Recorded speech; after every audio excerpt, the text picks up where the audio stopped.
Hey guys, I'm Ethan Moore from Stockman Supply, and today I'm showing you something really cool, really new for your bandsaw.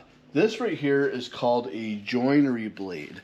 Now this has a couple unique features that make it do something or some things that a traditional bandsaw blade just won't do. So it's a 1/2 inch blade, it's 4 TPI, it's an industrial carbon blade.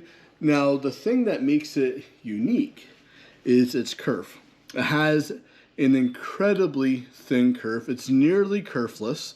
So the actual width of the cut on that blade is almost exactly, you can see that there, a 32nd of an inch. Where a traditional bandsaw blade, that's that right there, that's going to cut closer to about a 1/16. So you can see the difference there.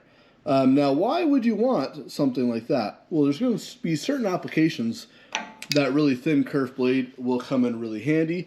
One would be joinery. So if you're making bow ties or dovetail work, or tennons is a big one. This blade is going to do a very nice accurate job on cutting through the thin material, and it's going to leave an incredibly smooth cut compared to any other blade because it doesn't have a lot of kerf. The other thing that's really interesting, it cuts very precisely a 32nd of an inch. So for certain spline applications, if you're making a splined box, you can make some really unique pieces, especially on smaller boxes with this blade here. And in the future, I'll show you a video in a little more detail how to do that.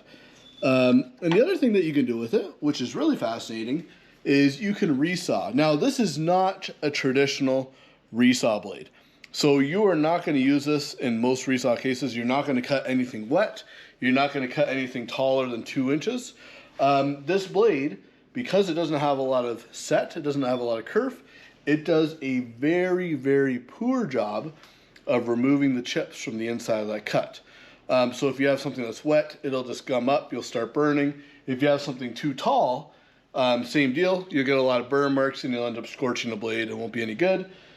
But if you have a nice dry piece of wood, and that wood is not incredibly tall, you're trying to cut some very, very accurate, smooth veneers, this is an interesting choice. So I have a piece of Paduke, a nice hard exotic wood, and I'll show you how this blade resaws here.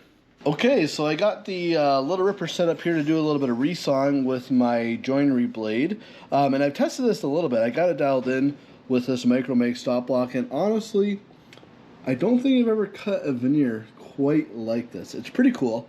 Let me turn this on, we'll get it set up, and I'll show you what I mean here.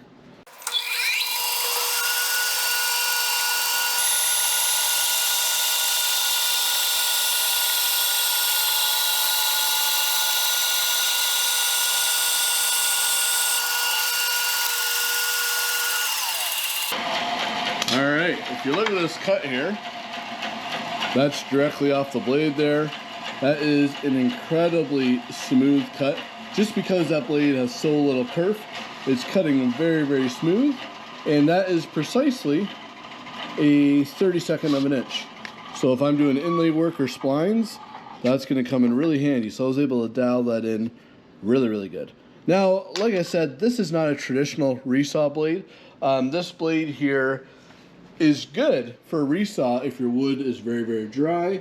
And if it's not too tall. So you're not going to want to resaw anything taller than about 2 inches, and it cannot be wet, just because there's very little or very poor chip removal compared to a standard resaw blade. Now the wood I have here, this is a chunk of Paduke, a nice hard exotic wood. So this joinery blade may not be for everyone, but it does some really neat things that certain woodworkers definitely would have an application for. So if you're into making bow ties, dovetails, tennons especially, or if you need to cut some really precise veneer, this joinery blade is a really cool option, and you'll find them on our website. If anybody else has any questions, you can email me at info@stockroomsupply.com or just comment on the video.